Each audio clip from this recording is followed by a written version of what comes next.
மகாநதி சீரியலில் இனிய எபிசோட்லேயும் நேற்று நடந்த மாதிரி இந்த 4 பேரை வச்சே அப்படியே இந்த ட்ராக் நகருது. ஸோ நம்ம கங்காவும் நம்ம காவேரியும் ஒன்று சேர்ந்துட்டாங்க இல்லையா?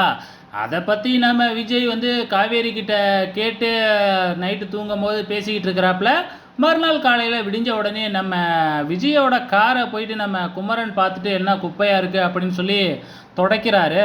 ஸோ நம்ம காவேரியும் விஜயும் வேணாம் இதெல்லாம் ஏன் நீங்கள் பண்ணுறீங்க, எங்கேயாச்சும் செட்டில் விட்டு கழுவிக்கலாம் அப்படின்னு சொல்லி பார்க்குறாரு. ஆனால் குமரன் கேட்காம வாண்டடாகவே காரை துடைக்கிறாரு.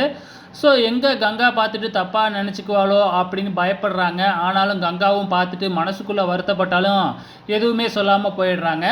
ஸோ அதுக்கப்புறம் வந்து பார்த்திங்கன்னா நம்ம காவேரியும் நம்ம கங்காவும் உட்காந்து நம்ம விஜயை பற்றி கிண்டல் அடிச்சுக்கிட்டு இருக்கிறாங்க. அப்போ அங்கே வர்ற விஜய் ஒன்றே வந்து பார்த்திங்கன்னா யாரை பற்றி பேசிக்கிட்டு இருக்கீங்க, என்ன சிரித்து சிரித்து பேசுகிறீங்க அப்படின்னு சொன்ன மாதிரி உங்களை பற்றி தான், உங்களோட அருமை பெருமையை பற்றி தான் பேசிக்கிட்டு இருந்தோம் அப்படின்னு சொல்லி நக்கல் பண்ணிக்கிட்டு இருக்கிறாங்க. அந்த நேரம் பார்த்து நம்ம குமரனோட சேர்ந்து அவங்க அம்மாவும் வராங்க. ஸோ நம்ம ஏற்கனவே ப்ரொமோவில் பார்த்தோம், வந்த உடனே நம்ம குமரனோட அம்மா கங்காவையும் காவேரியும் விட்டு பிரின்னு பிரிக்கிறாங்க. அவங்கள பற்றி வந்து பார்த்திங்கன்னா தப்பு தப்பாக சொல்லி வைக்கிறாங்க நம்ம விஜய் கிட்ட. இதெல்லாம் கேட்டுக்கிட்டு இருக்கிற விஜய்க்கு சிரிப்பை அடக்கவே முடியலை.